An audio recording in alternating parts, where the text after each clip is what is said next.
What's happening, vlog?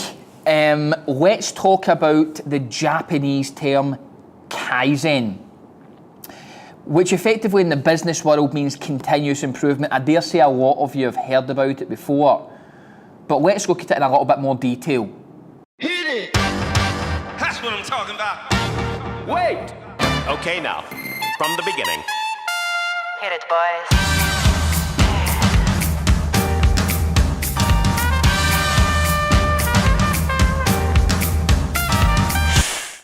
You want to see what it's like for a busy business person's book? There's all my reading material in there. It's breaking my box, my reading box. My gym stuff. There we go. So recently we've been doing a lot of thinking on reflection and continuous improvement. 10, 12 years ago when I started my kind of sales journey in a sales company where I was going out offering a particular product and service which, I wasn't totally happy doing, but what it did teach me in the environment was about regular training.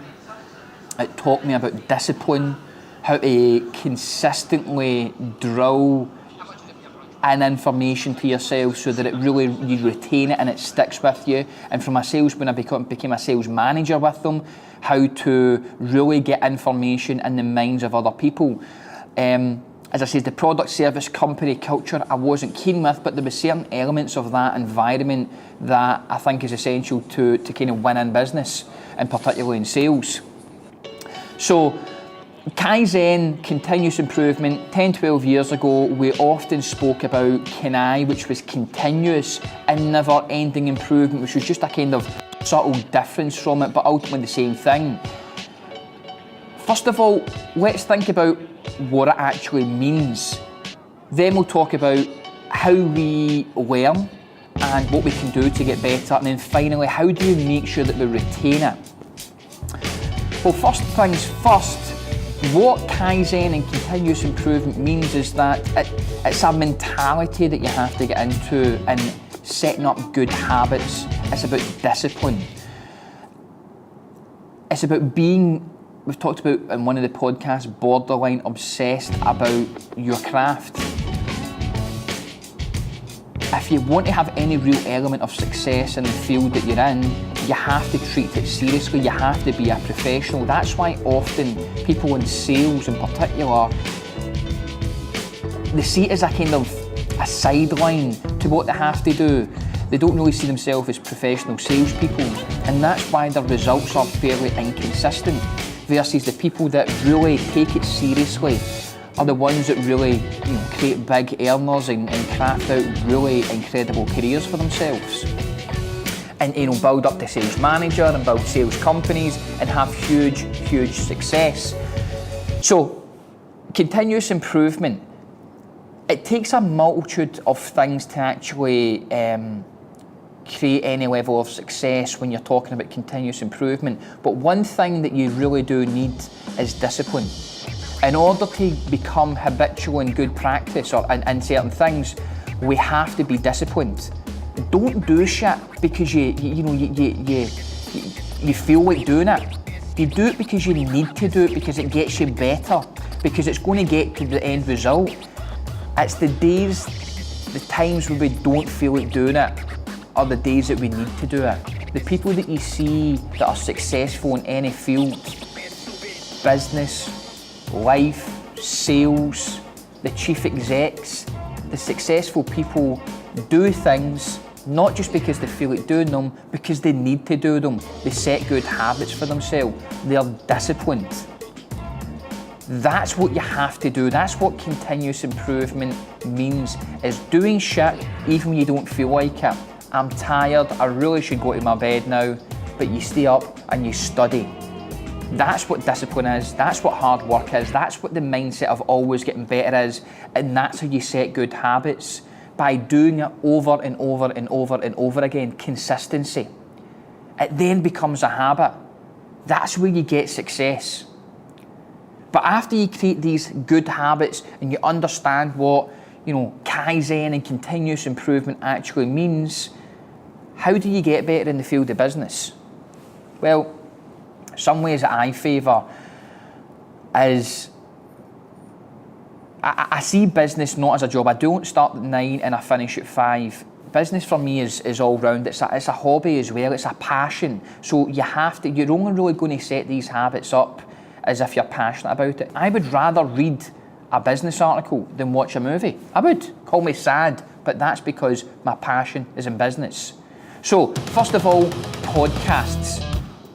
Not only do I have my own podcast being at the top where we interview great minds on business, people that have created huge successes, carved out amazing careers in marketing and sales, that lead huge teams, fantastic leadership skills, and we sort of work out what they have done to attain that. But I also am a huge listener to podcasts, YouTube videos, if you're a fan of YouTube, and videos in general, even on Facebook. However, you need to make sure that you don't get distracted by them. Make sure that when you watch a particular YouTube or Facebook video that is relevant to what you want to do, that you stay on topic, that you don't get distracted and go off on a tangent.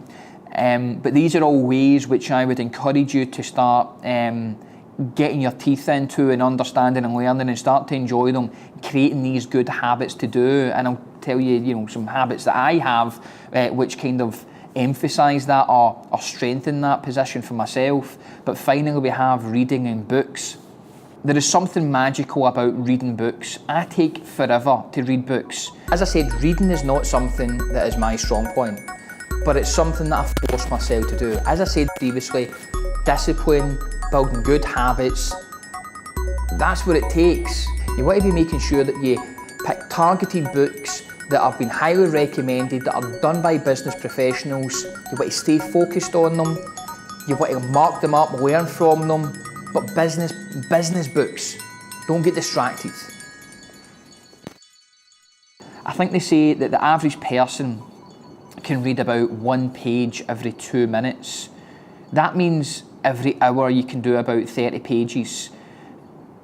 30 pages a day over the course of a week or two, every morning, you're starting to smash out a book every 2 or 3 weeks. You're talking, you could potentially get out there, 20 odd books a year. If you're retaining that information, do you understand that most people don't read 20 books in their fucking lifetime, let alone a year? If you can keep that habit going, there is so many high achievers out there that talk about reading and learning was the number one way or the number one path to getting to where they are. Books are key to that whole process.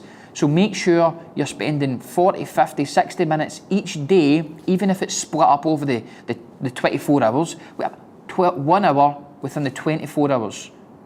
Everybody, no matter how busy you are, can afford 1 hour out of 24 hours to read some good quality content. But finally, a bit that I'm hugely passionate about, which is a reflection time.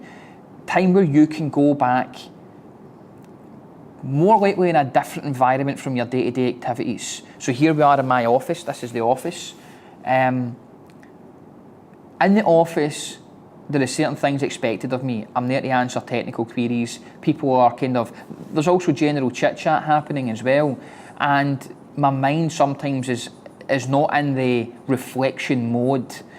What you have to do is out your week, you have to take some time to reflect on what you've actually been doing that week. Go back over the book or that chapter or those 30 pages that you read and writing down what you're going to try and change and implement. Reflecting on your days ensures that all that information that you're taking in is just not going to disappear into your brain somewhere, and you're going to retain some of it, but not retain all the key parts to it. So I will actively reflect on my week. Sometimes I'll do it even driving, and I'm driving away, I've got a recorder and I'm thinking about a podcast and I'll just start speaking to it. But I'm away from an environment where my head is normally clogged up with lots of other things. I always have a notepad at hand and I'll always thoroughly note down what I'm learning, what I'm going to implement, how can I implement it, when can I implement it, how am I going to set good habits, how am I going to stay disciplined. I remind myself, I do all of these things not because I necessarily want to, but because it works and I need to set good habits, I need to be disciplined. Take it in, reflect on your week. If you have a really engaging meeting or you listen to a podcast, stop right away, take 10 minutes to reflect on it. Write down the good shit. We're not superhuman. Our minds won't retain everything. So reflect on your week, learn from it, become better.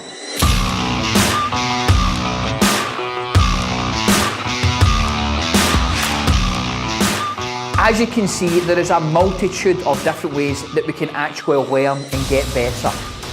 What I'm looking for you to do now though is comment. What is your favourite resource out there that you go to every day or every week to get better?